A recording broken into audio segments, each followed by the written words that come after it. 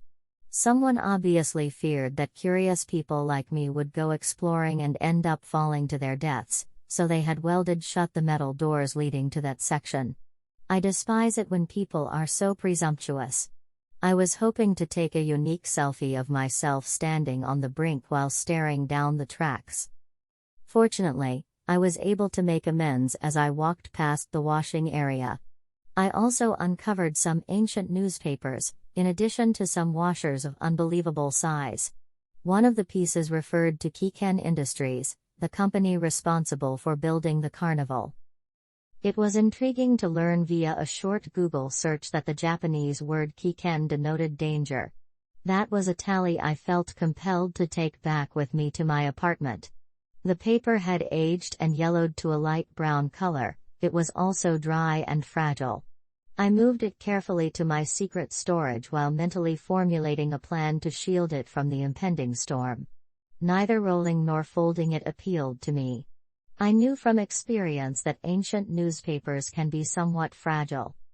Since I had accomplished so much and was still in great time, I decided to stop for lunch. I had some time to kill after lunch, so I went to check out the major attraction. Since no one had ever gone through with exploring the House of Mirrors before, I was eager to be the pioneer.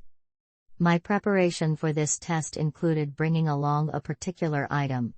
I had previously seen a House of Mirrors when I was a young child. It was already disorienting enough to navigate a fully illuminated maze of mirrors. I didn't expect to be able to blindly walk into this one. If I got lost in there and had to call for help, I think I might die of embarrassment. This is why I went out and bought a string. I wish I could say I came up with that, but I actually stole it from a cartoon. It was the Adventure Time episode in which Jake the dog stretched himself through a labyrinth using his shape-shifting abilities. With no difficulty, I located the entrance to the mirrored mansion. It was quite similar to the image that had been published online. Not enough visitors came by to cause any noticeable changes to the scenery. The entry, though, was the area that gave me the creeps the most. The atmosphere seemed really ominous, like I was in a predator's den. When I first considered not going, I don't know why, but it was a first for me. There were no disturbing traces of blood or bloody footprints leading inside. Even though it was just another abandoned, boarded-up building, something about the scene gave me the creeps. I decided to take 5 minutes to sit in the foyer and listen to that voice of caution I usually ignore. Sounds travel farther in a dark, deserted building. It's a huge hassle to sneak about without anyone noticing. Aside from some faint noises that I chalked up to mice or the building settling, I didn't notice anything unusual. If your imagination runs wild, you might think you hear footsteps or a door closing. This, however, was not my first experience with such a thing. After making sure no one was lurking around the corner with a butcher knife, I fastened the end of my string to the door. To further ensure that the door would not close on me, I used 2 of my doorstops and dragged a big, ancient ceramic planter across to stand in its way. My fear was that if I tripped and fell, I may accidentally close the door behind me. Just so you know, the door handle ended up being the only suitable anchor for my rope. Both my camera and its light needed new batteries, so I switched those out. Just wait until your exploration light flickers and goes out for the first time. You will have to go to the bathroom. That's a scene that all effective horror films have captured. I don't mean to belabor the point, but if the carnival had been held in a real city, I would have guessed that the mirrors would have been smashed or covered with graffiti. I was shocked to find so little graffiti considering how unfamiliar and far away Bivouac was. I don't want to leave traces of my explorations, but I'm aware that some other urban explorers do. But I won't mention any names, Alvin. The only thing lacking if this were a real operating carnival attraction is a strobe light that flickers on and off. The setting was just right. The cobwebs and the times when I saw a rat scurry behind a corner as its reflections went every which way were the most unsettling. Strange silence pervaded the maze as I made my way through it. While I was used to the relative silence of urban environments, the low frequencies here were so pristine that any sound stood out startlingly. It seemed like I could have been able to hear anything happening within the hotel. The few insects and spiders I did encounter were so quiet that I could swear I could hear them scurrying away. The labyrinth was intricate. Because the mirror's sole purpose is to throw you off your bearings, the descriptions of Hall of Mirrors mazes I'd read up on were somewhat basic. As soon as I made a corner, I lost track of where I was going, and my connection to the outside world weakened rapidly. I had no idea where the entrance to the lobby was, much less the lobby itself. As I was continually sent in the opposite direction, time seemed to drag. At any given moment, it could have felt like an hour had passed, but when I checked my phone, I saw that only a minute had gone by. I was relieved that I had remembered to pack my string. I might have gotten hopelessly lost if that hadn't happened. Finding the first broken mirror was quite a shock. A fist had plainly cracked the surface. A few spots of dried blood clung to the edges of the shards of glass. Any vandalism, if there was any, would have been closer to the maze's entrance. I was puzzled as to what might have prompted someone to use their bare hand to hit a mirror. I could see that happening if they got lost and grew frustrated. After that, I noticed an increase in the number of broken mirrors I came across.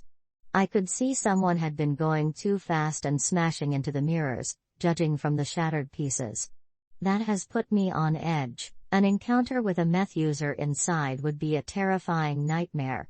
I kept telling myself that if there was anyone else in there, I would definitely be able to pick up on their voices. Unless, of course, they'd just passed out and were a light sleeper.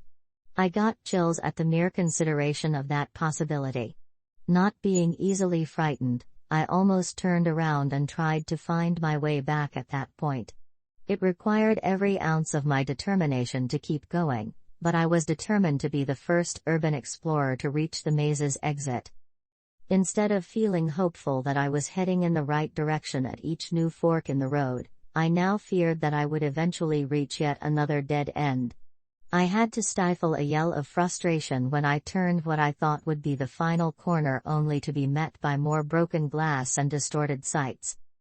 I gave myself a moment to collect my thoughts and feelings. I don't think I've ever been that aggravated before. I put my fingers over my eyes and realized I was shaky, and not only from rage. My cheeks were red, and I could feel my heart pounding just under the surface. I did not understand why I was so frightened. This was nothing more than a pointless maze in the midst of nowhere. The carnival was much less threatening than the other abandoned buildings I had investigated. As I focused on regulating my breath, I silently told myself this. Breath control was something I had come to value via my athletic and yogic training. If you can master this technique, you may be able to achieve superhuman stamina and, more significantly, master your own emotions. Martial arts experts at the black belt level have mastered the art of controlling their breathing to slow down the passage of time and keep their cool in the face of overwhelming adversity. Gaining composure should have come naturally to me, what with all the years I spent on the track and field team, my exposure to judo as a kid, and my love of urban spelunking. But as I stood there, gasping for breath, I realized I couldn't control my feelings. Suddenly, I felt the creeping dread that comes over you in dreams when you know something bad is about to happen. I made the decision aloud, though my voice probably sounded more like a ragged whisper. The fun had long since ended, and I had concluded that it was high time for me to cut and run. I couldn't have known for sure, but it was possible that a chemical had been housed there and was leaking out into the surroundings. My followers on social media would be harsh if I didn't go all the way through the House of Mirrors, but certain challenges are simply impossible. As I retraced my steps, I pulled my hands off my eyes so that I could start winding up my spool of thread. At that moment, I finally spotted him. The spider-webbed pattern in the fractured glass revealed that I was staring directly at my own warped reflection. My harness light was pointed down so that it wouldn't blind me if it reflected. I was standing in the middle of the aisle, no closer than an arm's length to any wall. If you stand in front of two mirrors, you'll see an unlimited number of reflections of yourself. At first, I couldn't figure out why I couldn't see any of them. I turned around and saw a big guy standing right behind me. I gasped for air as I whirled around in terror, but there was no big guy just behind me. The only difference was that as I looked in the new mirror, I could once again make out his distorted bulk behind me. My hands were trembling more and more as I slowly twisted my head, just as in 1,000 horror movies I'd seen. My heart sank when I realized no one else was in the corridor with me, but I could clearly make out the man standing behind me in the mirror. He couldn't have turned at the same rate as me, and even if he had, I would have been able to see his reflection in the mirrors. While raising the light to get a better look at the ghost in the mirror, a whimper died in my throat as my trembling palm gripped the light. Extremely tall, that man. My chin grazed his upper chest as I spoke. He was also noticeably wider than I was, but not as much as you might have guessed from his towering stature. It appeared that he had wrapped his powerful frame in a dark gray kimono, but the pattern on the fabric was so dusty and worn that I couldn't identify it. When I looked up, I noticed that he was also sporting a hood made from the same fabric. He had a cowl over his head, and all I could see of his face was a yellowed porcelain mask with a spiral of black, cracked paint leading inward. A piece of my brain told me it was a no mask, but I couldn't have told you anything else about it at the time. Neither I nor anyone I knew could have fit inside such costume. This was not a hoax unless someone was sitting on the shoulders of another, as in an old Scooby-Doo cartoon. The man inside the robes was a mystery to me, but I had to assume he was male based on his build. His clothing was unmistakably Eastern, but I'd never heard of somebody from the East being so huge. He was so enormous that even a sumo wrestler would have looked puny next to him. In the distance, I could make out the sound of his chest rising and falling as he breathed. My nostrils started to fill with a putrid stench. There was a combination of sweat and what might have been burnt incense on his scent. I was frozen with panic and could do nothing but stand there as the chemicals of fear began to make my skin smell. The alternative to standing there seemed preferable at the time, and I found myself wishing I could leave, or at least curl up into a ball and hide my face. I could only stare at the figure behind me in horrified awe. As soon as I realized that he was only reflected in one mirror, I started to feel a grip of madness. The figure moved, and his robe rippled in an unusual way. He appeared to be made entirely of slithering snakes, and I was sure I felt eyes staring back at me from within the deepest creases of the material that covered his body. He brought his arms up and rolled down his sleeves, revealing pale gray hands that were shocking both for how supple they looked and for the sparkling black talons that had replaced his fingernails. I tried to let out an ear-splitting scream, but all that came out was the hollow popping sound of stale air being coughed up in a series of gargling rasps. I saw his hands close around the neck of my reflection as I stood there. His right hand's fingers curled around my throat and tore it out. A pain was there, but it wasn't as bad as I thought it would be. It felt like the dull pain your brain tells you you're supposed to experience in a dream. Reflexively, my hands went to my throat, and I watched as my reflection fell to the floor, desperately trying not to suffocate on her own blood. The magic that had been holding me in place broke as my image disappeared. The silence was broken by a scream that was only vaguely familiar to me.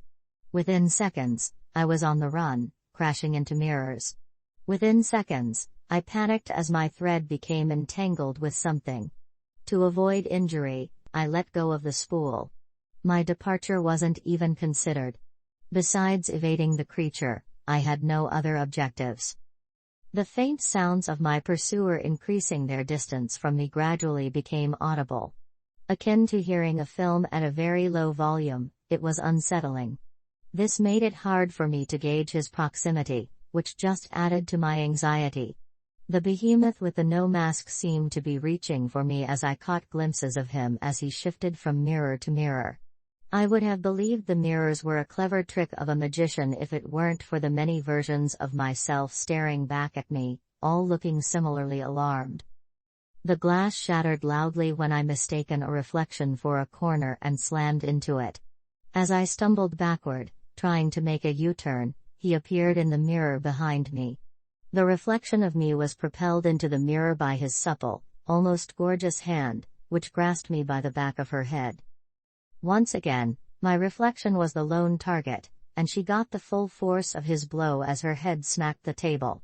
As he continued to bash my brother's head against the mirror, my own head jerked back from the intensifying pain. Because he was too distracted with trying to kill me again, I managed to get away. It felt like someone had hit me in the face the moment my reflection vanished. As he tossed the body aside, I made my way to the corner I had been eyeing and made a hasty exit. Oh, it hurt, and the discomfort helped me focus enough to find my way through the maze. I used this to my advantage by switching lanes whenever possible, hoping that the chaos of my reflections would throw him off. As I continued to run, I saw that some of the mirrors I had previously passed no longer reflected my image. To my horror, it appeared that I had lost a duplicate of myself. What would happen to me if he eliminated every reflection I could see? It was just as I was beginning to hope that I had lost him that I tripped over something heavy and crashed to the floor, hard. When I fell, my gloves protected my hands from glass, but when my cheek hit the ground, a shard of glass pierced my skin. Believing that he had been waiting for me, I bawled and babbled incoherently as I rolled and kicked at whatever I had hit. Instead of the man with the no mask, I saw Alvin sprawled out there. He was lying unconscious on top of what I took to be his geocache's loot box. The dread on his face was palpable, and the position of his head and the bulge in his neck made it clear how he had passed away. My eyes welled up with tears as I whirled around to look for Alvin, but I couldn't find him in any of the mirrors around us in time. The only thing that was seen was the inexpensive wooden box he had died over. But then I discovered it wasn't simply his treasure chest. The floor also contained his smartphone. As Alvin lay dying, it appeared to have slipped from his grasp and slid up against a wall. The sound of my imminent murderer's approach grew louder, though I couldn't tell how far away it was. The man with the no mask had noticed me because of my fall. With one swift motion, I dried my eyes and knocked out the sliver of glass, then grabbed Alvin's phone and kept running. To use his phone's button, I had to take off a glove. Thanks to the fact that Alvin is a slacker and didn't bother setting up a proper lock screen on his phone, I was able to access his data without much difficulty. I was attempting to decipher the on-screen software while I cautiously navigated the maze. It was challenging since I had to keep looking about in the near darkness to figure out where I should go next. When I finally caught a sight of the enormous phantom approaching, I knew exactly what I was seeing. The map was quite basic. The on-screen layout resembled a maze made of black lines, much like a sheet of graph paper. In contrast to me, Alvin had drawn out the maze without string, but he was still lost, making the most of yet another opportunity. In a futile attempt at concealment, I knelt with my back against a mirror and turned off my device's illumination. The brightness of the screen was too intense, so I covered it with my other hand and squinted at the image while randomly scrolling with my thumb. It seems to reason that before his untimely demise, Alvin hadn't had a chance to draw a complete map of the maze. Immediately after he issued the geocaching challenge, his assassin must have ambushed him. However, he did remember the way out. The maze on the small screen didn't look as complicated as the one I had experienced, but I knew that was because of the mirrors. I could get out of here if I could just figure out where I was. Breathlessly, I flipped the map back and thanked Alvin for his trickster ways. I was able to easily pinpoint where he had hidden his cache thanks to the tag he had left on the map. I heard the killer's muffled footsteps slow down as he rounded the corner. The silence after he left made my skin crawl. I put my hands over my lips to stifle my own breathing and willed myself to be invisible. Again, that foul mixture of sweat and incense filled my nostrils. This time around, it hit harder. After he killed one of my reflections, I recognized that he was becoming more tangible to me. I twisted my head to look up at the corner and gently curled my fingers around my light, as if doing so would make a jarring noise. It was really dark, so my mind easily conjured up images of things that weren't actually there. Maybe he was as blind as me, but I couldn't help but wonder if he had some sort of night vision. Because there was no illumination, there were no mirrored surfaces. Could he really do me any harm? The intensity of the smell increased till I wanted to throw up. I was able to keep my composure just until I heard a soft expiration of air.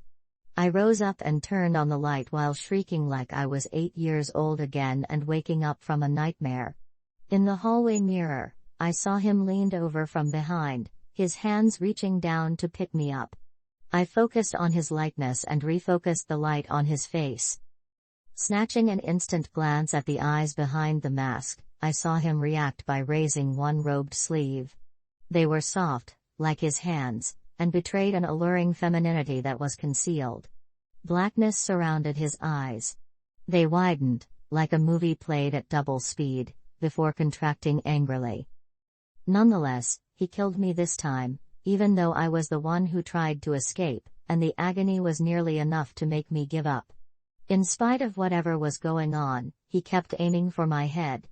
This time, it was clear and quite tangible. I ran. That maze was the worst because I couldn't break into a full sprint. In a fair fight, I would have easily beaten him in the open air, thanks to my training.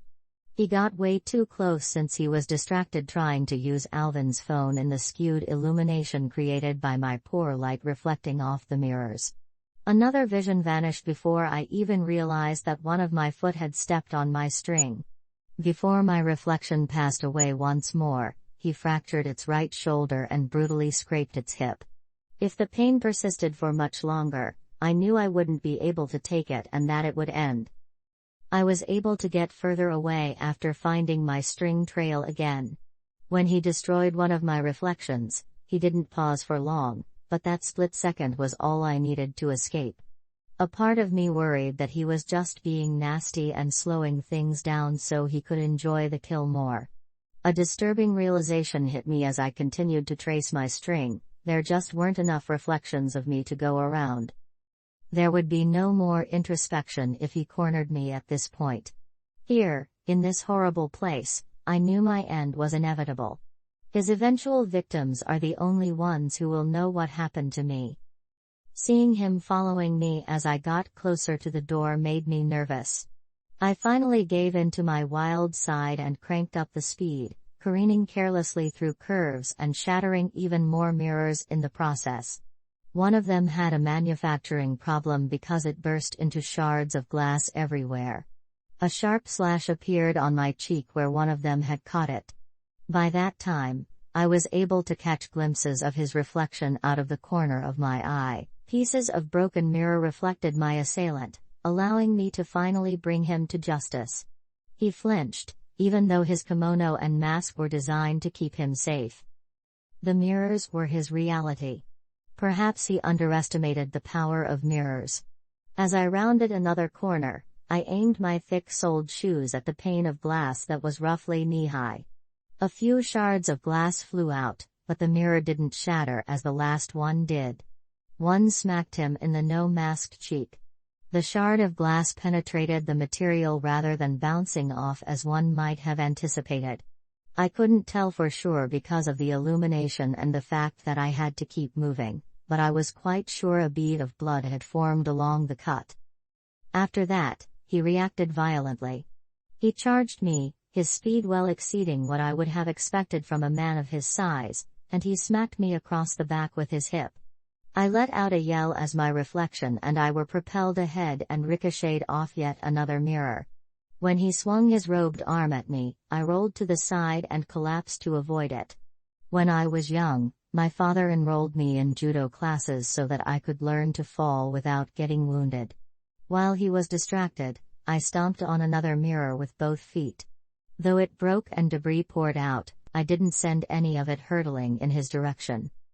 As I retreated in a crab-like fashion, my gaze never left his imposing face. I was stuck at a corner, 2 turns from freedom. Almost all of my training in self-defense had been for naught when confronted by him. Even if I managed to get close enough to touch the ghost, I seriously doubted that I would be able to perform any shoulder rolls or tripping tactics. Some grapples I understood how to break, but there's no way to make up for an opponent being twice your size. I made a mad dash for the door, trying to avoid his grasp and get away. His arms lashed out like serpents and encircled me in a bear embrace. I felt like I was being suffocated, and I threw up as my reflection got lost in the fullness of his robes. In reality, I was completely free to move about in his embrace, but I did notice that none of the nearby mirrors reflected anyone but myself. While his masked face stared down at me with what appeared to be a blissful calmness, his hold tightened and I felt my chest compress, forcing the breath out of my lungs. I was in his grasp. I could fumble and run as fast as I could, but I would still perish only yards from the exit of the Hall of Mirrors. A piece of glass in the shape of a lightning bolt attracted my beaten-up flashlight's attention as it glinted on the floor. I grabbed it reflexively and got to my feet, stumbling toward the corner. But instead of coming after me, he crouched down. I felt a sharp pain in my chest and leaned forward, panting for air. His robes felt as though they were covering my mouth, and his scent was overpowering. He had his strong arms across my chest, crushing my breasts as he pressed his knee on an old set of bagpipes to extract the air from them. My body was becoming increasingly oxygen depleted, and I could feel the shadows of night creeping in around my periphery. Indescribably horrific, it was like drowning on solid ground. I told myself, he isn't holding me, but I knew better. He's torturing my reflection, not me. When I say, I'm free to move, that means exactly that. The glass dagger at my side steadily raised a foot, its hand stretching in the direction I aimed to flee. By that point, the sensation that his body and robes were encasing me like a sick cocoon had become palpable. Within seconds, I would have passed out completely. When I thought I had his kidney in sight, I brought my arm back down and aimed the glass there. When I finally hit resistance, it felt like I'd stabbed a brick of cheese. The response he gave was to squeeze me even closer. I made a horrible croaking noise and staggered backwards twice more. My final dive left me with a warm, sticky sensation between my glove and shirt sleeve. As he winced, a keening cry came out of him. I felt the tightness release around my chest and turned, freeing my reflection from his grasp. When I looked in the mirror, it was like seeing my reflection slide out of my mother's womb, except instead of a newborn, it was me. We managed to avoid being grabbed by the neck, and then we were pushed forward. As soon as another hand went for our shoulders, I slashed it violently with the glass. The monster flinched in pain, and I caught a glimpse of the wound on its hand. I couldn't tell if it was me or my reflection causing the damage, but I didn't give a hoot. I hoped it would hurt so much that it would finally understand the pain it had caused me and my friend Alvin. It's possible that I momentarily lost consciousness. The next thing I knew, I was walking blindly toward the mirrored mansion's open steel doors. I was worn out in the manner that you are when your adrenaline supply runs dry. I felt like I was climbing a mountain in those last few steps up to the door handle. When I looked back, the object that had been standing behind my reflection in the mirror was no longer close by. The creature stood with its damaged hand pouring blood and radiated pure hate. Had I crossed over into the realm where it might have actual consequences? With a heave of my chest, I inhaled the enticingly pure air. Before I was able to shove my hip into the planter and cause it to grind against the floor tiles, I had to toe aside the 2 doorstops. It kept staring at me the whole time, reminding me of how a butcher might study a piece of meat dangling from a hook. When the door started to squeak shut on unlubricated hinges, I lifted my hand on purpose and middle-fingered it. As the space between the door and the door frame shrunk, I explained what it could do with itself. The blurred creature lunged at me just as the door closed, moving quicker than any human could run. At that point, the door slammed shut behind me, and I screamed and collapsed to the floor. There was no crunch or thud, but I felt like his fingers had temporarily clamped over my throat. After rolling onto my hands and knees, I clutched at my throat and tried to breathe through it. The pain of taking a breath was amazing. His spectral hands had nearly crushed my trachea to death. My life, however, was not over. After that, I lay in bed for an hour before I mustered the strength to stand. While curled up in the fetal position on the floor, I sobbed for the majority of that period. Ache all across my body. I thought I'd broken a rib. My upper chest was seriously damaged, and I could tell by the dried blood on my face. I mourned Alvin's passing and contemplated how long I would be institutionalized if I reported the tragedy to authorities. I won't bore you with the details of how I managed to drive off into the storm, but I will say that it took me long enough to retrieve my backpack from the emergency location. When I got into my trusty Justy, the first thing I did was stare intently in the rearview mirror for a second before slamming it down. I looked right through my reflection as though I were a ghost who had recently died. I had Alvin's phone with the intention of dialing 911 and leaving it in the parking lot, but I misplaced it somewhere in that accursed hall of mirrors. I'm sharing this information on the community hub in the hopes that somebody would come up with a plan to remove Alvin's corpse from the Carnival Hotel in Bivouac, Colorado. His disappearance is causing undeserved suffering for his family. Not only that, but I want to strongly advise you to stay away from that particular hotel. Even if I've only seen the ghost in the Hall of Mirrors, that doesn't mean he can only be found there. I have no idea if the creature with the no mask is still in there. The human mind is a peculiar organ. Because of what happened, I've been in therapy for 3 months now. If I happen to notice a shiny surface, I immediately cast my gaze downward. I'm so self-conscious that I can't bear to meet another person's gaze.